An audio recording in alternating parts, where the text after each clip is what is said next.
Hello there and welcome. Good afternoon here from Australia. So wherever you are in the world, say hello.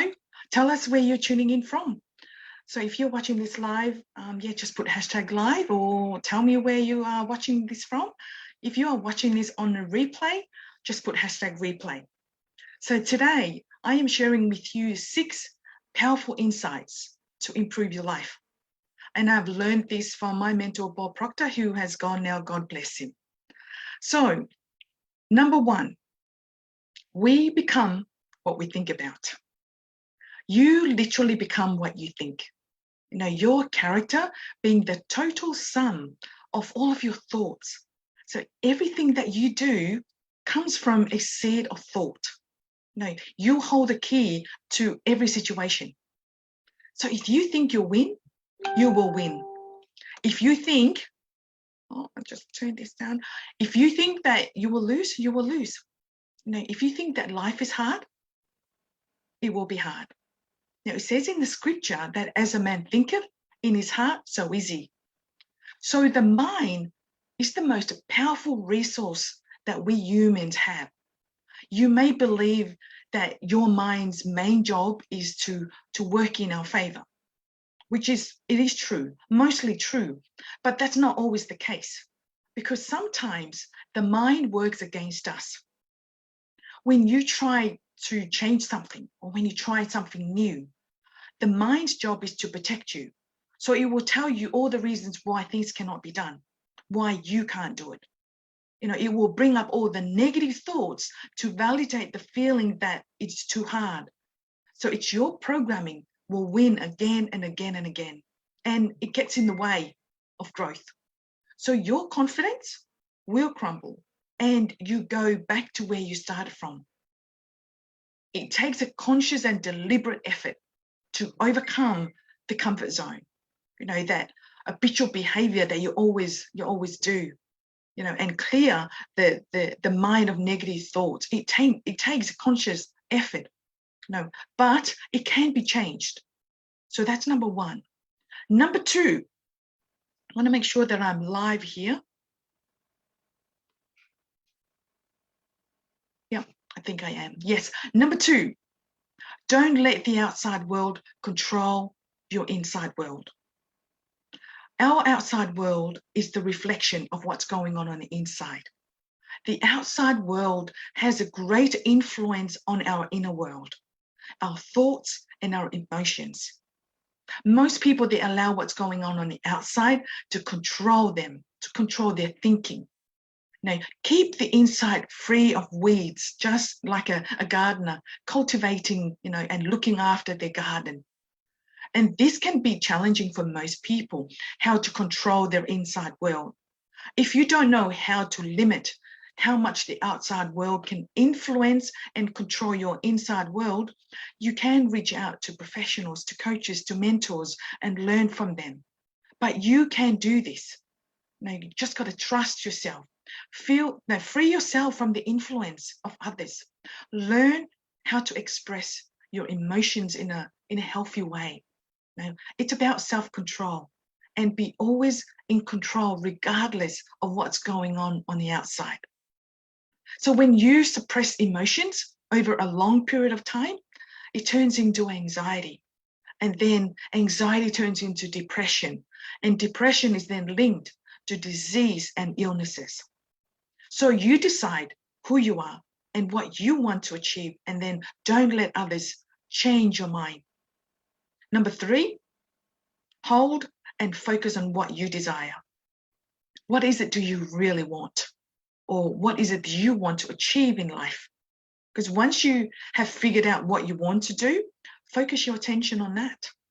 Write down your goal. Hold the desire in your awareness, and you will begin to see opportunities and the way forward to achieve that goal.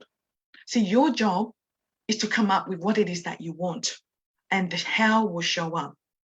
Share your goal with people that will trust you, people that you can trust, and people that will support you, in achieving that goal. You will find that people around you are quick to express their opinion about your goals. Now, everybody has an opinion, Opinion is the cheapest commodity on earth. Don't listen to those people.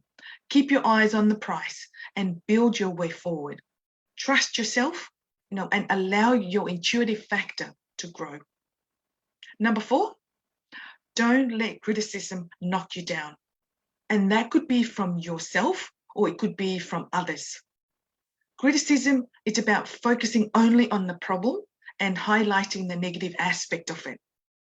Criticism is difficult to handle, and the person at the receiving end may feel disheartened, and maybe their self-confidence will be shattered because of it. You see, people that criticize others, often it's an expression and a reflection of their own mental attitude about themselves. So do not buy into that. If you find yourself criticizing yourself, that's a self-image issue. It is an habitual behavior that you have on how you think of yourself. And this can be changed. When you faced with criticism from others, the best way to handle it, according to Bob Proctor, is to react calmly, and say thank you. I don't choose to do that.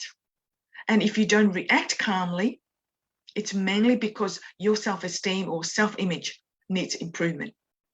So, and that's where your journey should start. Build a foundation for yourself on there, and where your self-esteem, is, change it. Look at trying to change that, because it will help you stay on track. Be good to yourself and see yourself becoming the best version of yourself. Number 5, be confident in yourself. Before other people believe in you, you have to believe in yourself. What are your strengths and what are your weaknesses that you need to improve on? Know your talents and then also develop your skills. Because once you know your strengths, you can feel confident about how much that you can achieve and the field that your expertise lies in. And this comes down to also loving yourself and have a healthy conscious of who you are. The first person that you need to befriend is yourself. By having a good self-image can make all the difference in the way that you see and believe about yourself.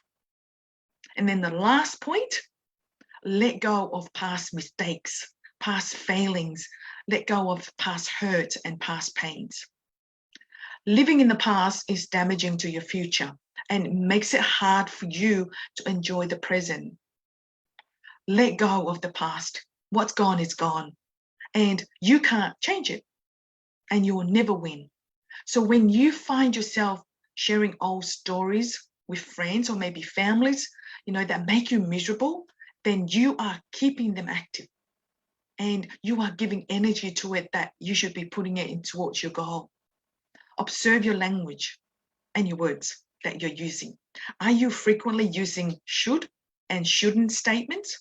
Oh, I should have been, a successful entrepreneur. I should have kids by now, or maybe I should have made more money by now.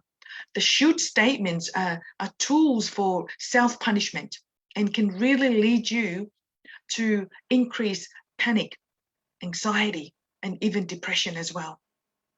So to really curb this abusive behavior, practice awareness.